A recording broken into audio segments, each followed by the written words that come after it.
요즘 온 나라가 대통령 탄핵 심판 선고 문제로 몸살을 앓고 있습니다. 대통령은 우리나라에서 가장 큰 권력을 가진 사람입니다. 대통령의 잘잘못이 우리나라의 운명을 좌지우지할 수 있기 때문에 이 대통령 탄핵 문제에 모든 관심을 집중하고 심지어 나라가 둘로 쪼개질 정도로 심하게 싸우고 있습니다. 그런데 우리나라에 대통령만큼이나 중요한 사람들이 참 많습니다. 사실은 모든 국민이 대통령만큼 소중한 사람들입니다. 특히 산불 때문에 큰 피해를 입은 사람들, 의료 대란 때문에 제때에 치료를 받지 못하는 사람들, 경제 위기로 아주 극심한 가난에 빠진 사람들, 이런 사람들은 정말로 소중한 사람들입니다. 우리는 대통령 같은 이런 높은 사람만 바라보지 않아야 합니다. 이 땅에서 고통스럽고 힘겹게 사는 사람들을 우리가 더 중요하게 여기고 그들을 더 자주 바라보아야 합니다. 온 국민의 시선이 대통령에게 가 있는 이러한 때에 우리가 더욱 연약하고 힘든 사람들을 돌보고 사랑해야 하겠습니다. 오늘 누가복음 공부 세 번째 시간인데요. 오늘 봉독한 누가복음 15장 말씀은 잃어버린 사람, 즉 사회에서 버림받고 소외당한 사람들을 애타게 찾으시고 회복시키시는 하나님에 대해서 말합니다. 15장 1절과 2절을 보면 예수님께서 세금업자들과 죄인들과 함께 식사를 하시는데 바리새파 사람들과 율법학자들이 그 모습을 보고 못마땅하게 여겼습니다. 예수님은 잃어버렸다가 다시 찾은 그런 죄인들과 함께 기쁘게 잔치를 벌이시고 있는데 이 바리새파 사람들과 율법학자들은 그것을 기뻐하지도 않고 잔치에 참여하지도 않고 오히려 예수님을 비난했습니다. 그러자 예수님께서 그런 바리새파 사람들과 율법학자들을 깨우치기 위해서 세 가지 비유를 말씀하십니다. 그 비유들은 다 잃어버린 사람을 더 중요하게 여기시고 그 사람을 찾으시는 하나님에 대해서 말합니다. 그 세 비유 중에서 오늘 우리가 세 번째 비유를 읽었습니다. 오늘 본문은 우리 지난주일 예배 설교 본문이기도 합니다. 그래서 이 본문을 탕자의 비유라고도 부릅니다. 지난 주일에는 이 본문의 전반부 말씀만 봉독하고 설명했습니다. 아버지의 재산을 가지고 집을 나간 둘째 아들 이 탕자가 방탕하게 살면서 아버지의 재산을 다 탕진해버리고 그리고 이제 거지가 돼서 집으로 돌아왔을 때 아버지가 그를 쫓아내거나 책망하지 않고 기쁘게 맞이해주고 그를 위해서 잔치를 벌여 주었습니다.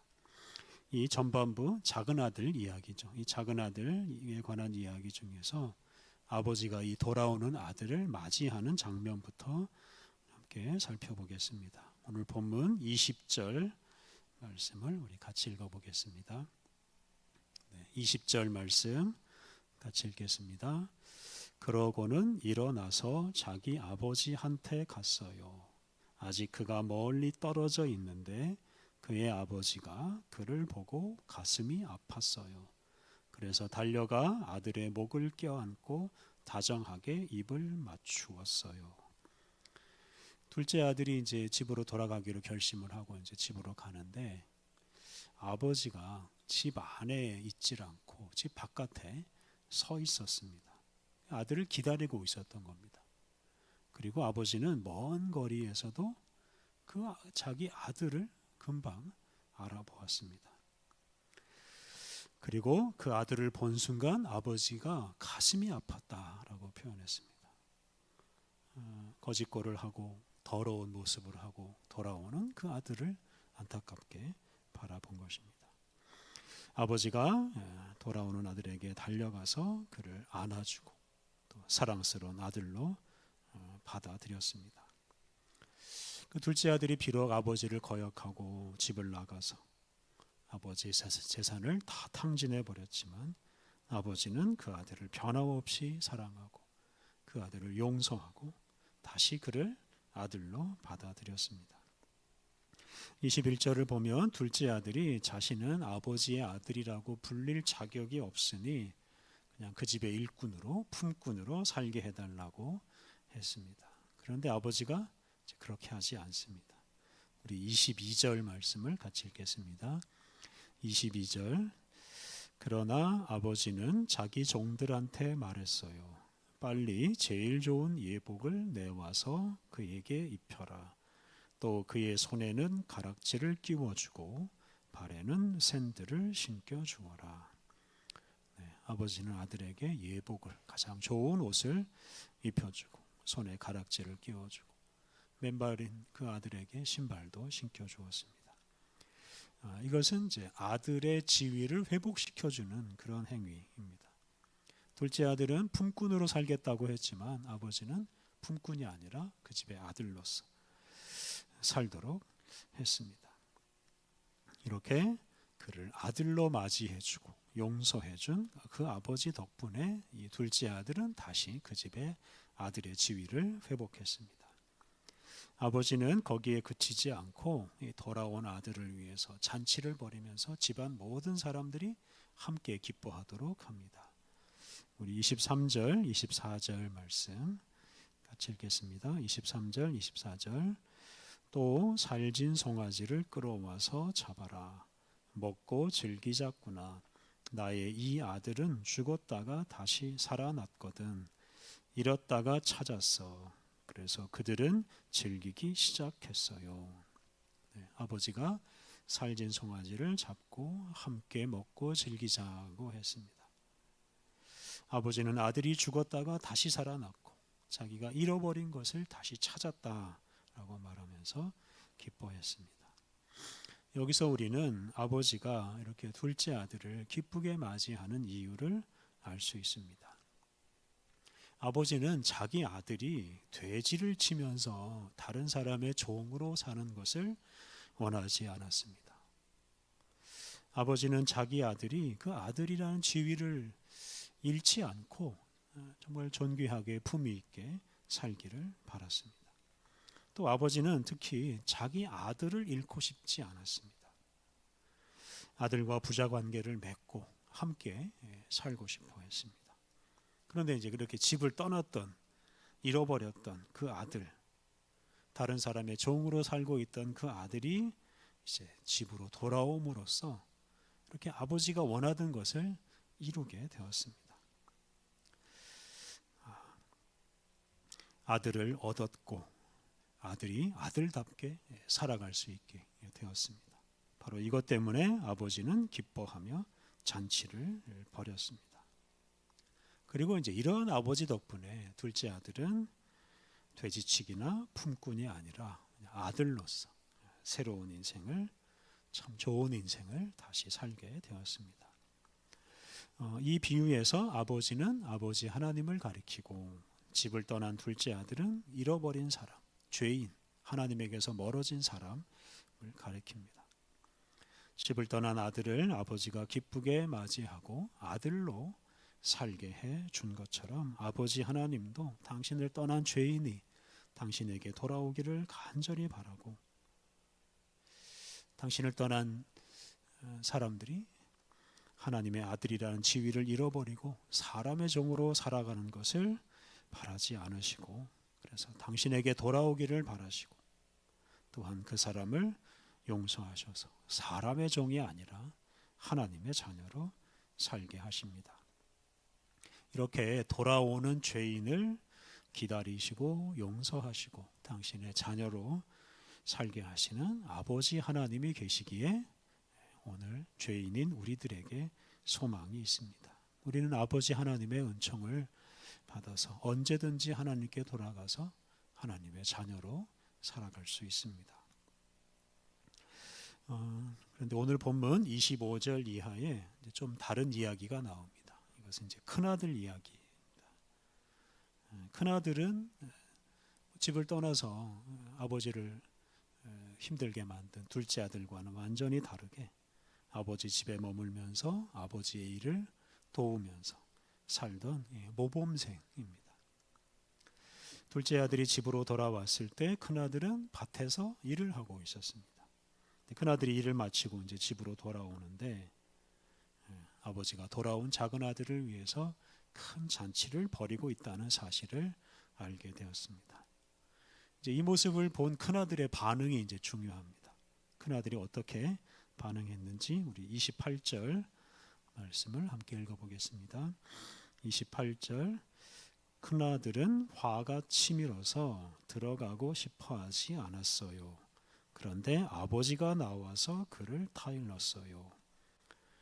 큰아들은 자기 동생을 위해서 큰 잔치를 벌이는 게 마음에 들지 않았습니다. 그는 화가 치밀어 올라서 그 동생을 위해 잔치를 벌이고 있는 그 집으로 들어가질 않았습니다.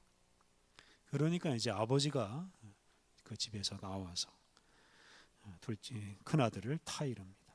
그 집에 들어가서 함께 잔치를 벌이자 이렇게 말했을 것입니다. 그런데 이 큰아들이 말을 듣질 않습니다. 오히려 동생을 비난합니다. 29절, 30절 말씀 또 같이 읽겠습니다. 29절과 30절 말씀. 하지만 큰아들이 아버지에게 대답했어요. 보세요, 저는 이렇게 여러 해 동안 아버지를 위해 종처럼 일하고 있습니다. 그런데 한 번도 아버지 명령을 무시하고 지나친 적이 없습니다. 그런데도 저에게는 염소 새끼라도 주어 친구들과 즐기게 해 주신 적이 없습니다. 그러나 아버지의 이 아들은 아버지가 먹고 살 재산을 몸 파는 여자들과 모조리 들어먹고 왔습니다. 그런데도 그를 위해 살진 송아지를 잡게 하셨습니다. 큰아들은 이제 동생과 자신을 비교합니다. 자신은 아버지를 위해서 많은 일을 했는데 동생은 아버지의 재산을 가져다가 다 낭비해 버렸다고 했습니다. 또 자기는 아버지를 위해서 큰 공을 세웠는데 자기를 위해서는 염소 새끼 한 마리 잡아주질 않았고 반면에 큰 잘못을 저지른 동생을 위해서는 살진 송아지를 잡고 잔치를 베풀었다. 이렇게 말하면서 아버지가 큰 잘못을 했다라고 말하면서 아버지에게 항의했습니다. 이렇게 큰아들은 아버지가 하는 일을 전혀 이해하지 못하고 더 나아가서 아버지를 비난했습니다. 그는 아버지 재산을 탕진한 둘째 아들에게 큰 벌을 내리고 그 둘째 아들을 집에서 쫓아내야 된다고 생각했습니다. 이제 그러자 아버지가 이제 자기가 왜 그렇게 했는지를 큰아들에게 설명합니다. 우리 31절 우리 함께 읽어보겠습니다. 31절 아버지가 큰아들에게 말했어요. 얘야, 넌 말이야 늘 나와 함께 있고 나의 것이 다 너의 것이야. 아버지가 먼저 이 큰아들이 생각하지 못한 것을 깨우쳐 줍니다. 아버지는 자신의 것이 다 큰아들의 것이다 라고 말했습니다.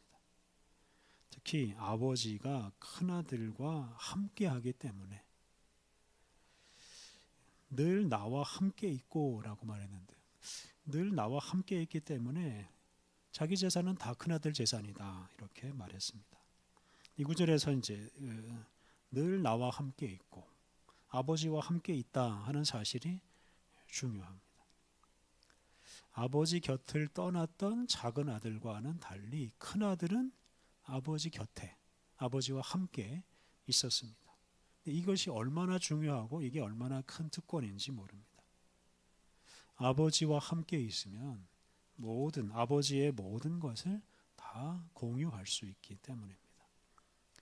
아버지는 자기 것과 자기 아들의 것을 따로 구분하지 않았습니다. 아버지는 자기 것이 다 아들의 것이다 라고 생각하고 있습니다.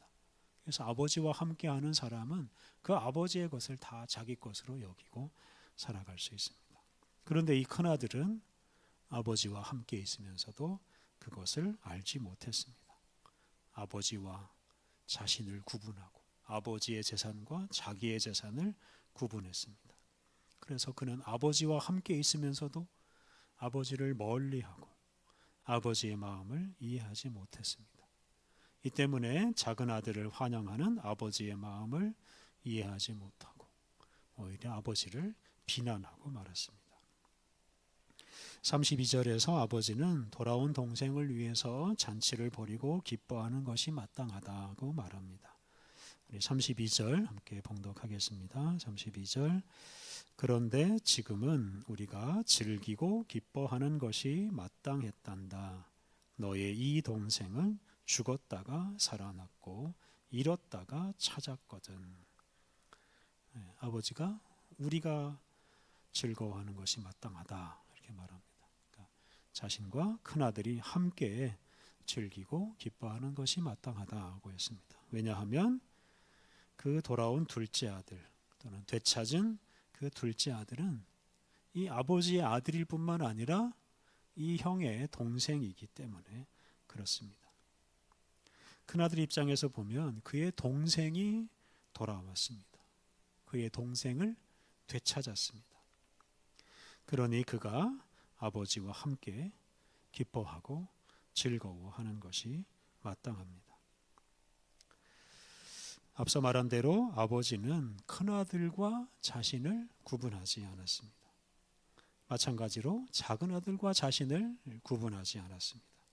작은 아들이 집을 나간 것은 아버지에게는 자신의 한 부분이 떨어져 나간 것이고 자신의 한 부분을 잃어버린 것과 같습니다.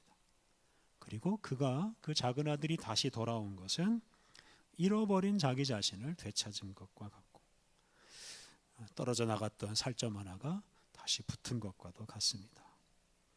그러니 즐거워하고 기뻐하는 것이 마땅합니다. 반면에 큰아들은 아버지와 자신을 구분했습니다. 아버지와 같은 집에 살면서도 아버지와 함께 하지 않았습니다. 그래서 자기 동생과 자기 자신도 구분했습니다. 집을 나간 동생이 아버지의 재산을 탕진한 것에만 관심을 두고 동생을 비난했습니다. 그래서 결국 그는 동생이 돌아온 것도 환영하지 않고 기뻐하지도 않고 정반대로 동생을 환영하는 아버지를 비난했습니다. 이 탕자의 비유에서 우리가 주목할 것은 이제 큰아들과 작은 아들입니다. 앞서 말씀드린 대로 15장 1절과 2절을 보면 예수님께서 세금업자들과 죄인들과 함께 음식을 잡수실 때 바리새파 사람들과 율법학자들은 그것을 못마땅하게 여겼습니다. 예수님은 잃어버렸다가 다시 찾은 죄인들과 기쁘게 잔치를 벌이는데 바리새파 사람들과 율법학자들은 그걸 기뻐하지도 않고 잔치에 참여하지도 않고 그냥 바깥에서 구경만 하고 불만스럽게 여겼습니다. 그래서 이 탕자의 비유에 나오는 작은 아들은 바로 세금업자들과 죄인들이고 이 큰아들은 바로 바리새파와 율법학자들을 가리킵니다. 이 큰아들 같은 바리새파 사람들과 율법학자들의 가장 큰 문제, 그것은 죄인을 환영하시고 용서하시는 아버지 하나님의 마음을 품지 못하는 것. 다시 말하면 아버지 하나님과 함께하지 못하는 것입니다. 그들은 아버지 하나님의 마음을 품지 못했기 때문에 아버지 하나님으로부터 멀어지고 그것 때문에 다른 사람으로부터도 멀어졌습니다. 자기는 대단한 의인인 것처럼 여기고 자신은 대단히 높은 사람으로 여기고 다른 사람을 함부로 정죄하고 무시했습니다. 그리고 그것 때문에 잔치가 벌어지고 있는 그 집에 들어가지 못하고 그냥 혼자서 우두커니 바깥에 서 있었습니다. 하나님 나라의 잔치에 참여하지 못하고 그냥 바깥에서 우두커니 서 있는 이 모습, 얼마나 불행한 모습이겠습니까? 세리와 죄인들, 버림받은 사람들, 잃어버린 사람들을 긍휼히 여기시고 찾으시는 아버지 하나님의 마음을 품지 못하는 사람, 그 아버지와 함께하지 못하는 사람은 자신을 하나님으로부터 또 사람으로부터 멀어지게 하는 사람이고 자신을 하나님 나라로부터 멀어지게 해서 자신을 지옥으로 끌어가는 것과 같습니다. 우리가 신앙생활을 오래 하다 보면 바리새인과 서기관들처럼 교만해져서 뭔가 자기 자신의 기준을 세우고 그 기준에 미치지 못하는 사람을 함부로 평가하고 그런 사람은 버림받아 마땅하다고 말하기도 합니다. 아버지 하나님의 마음을 품지 못하고 사람을 함부로 정죄하게 된다는 말입니다. 그런 마음으로는 잃어버린 사람을 찾으시고 환영하시는 하나님을 이해할 수도 없고 그런 사람들과 함께 잔치를 벌이시는 그 하나님 나라 잔치에 참여할 수도 없습니다. 우리의 아버지 하나님은 죄인이 돌아오기를 간절히 기다리시고 죄인이 돌아올 때 기쁘게 맞이하고 환영해 주십니다. 당신에게 돌아와서 새로운 인생, 참된 인생을 살아가게 하십니다. 이렇게 모든 사람을 당신의 자녀요 또 당신의 한 부분으로 여기시는 그 아버지 하나님의 마음을 품고 그 아버지 하나님과 우리가 함께 살아야 하겠습니다. 아버지 하나님의 마음을 품고 모든 사람을 우리의 형제자매로 받아들여야 하겠습니다. 그럴 때 우리가 용서받은 죄인들이 함께 하는 그 하나님 나라 잔치에 우리 모두 참여하게 될 것입니다. 우리 함께 기도하겠습니다. 하나님 감사합니다. 주님을 떠난 우리를 버리지 않으시고 우리가 돌아오기를 기다리시고 또한 기쁘게 맞아주시니 감사합니다. 우리가 어디에 있든지 주님을 향해 돌이키면 우리에게 소망이 있사오니 우리가 언제 어디서나 주님께 돌아가게 하옵소서. 주님 안에서 하나님의 자녀의 권세를 누리며 살게 하옵소서. 하나님 우리도 잃어버린 자를 찾으시는 주님의 마음을 품게 하옵소서. 잃어버린 자를 찾으실 때 기뻐하시고 잔치를 베푸시는 주님처럼 우리도 잃어버린 자를 긍휼히 여기고 그들과 함께 잔치를 벌이며 살게 하옵소서. 하나님 우리가 하나님과 우리 사이 사람과 사람 사이를 나누지 않게 하옵소서. 아버지 하나님의 마음을 품고 주님과 하나 되고 사람들과 하나 되어서 기쁜 잔치를 벌이며 살게 하옵소서.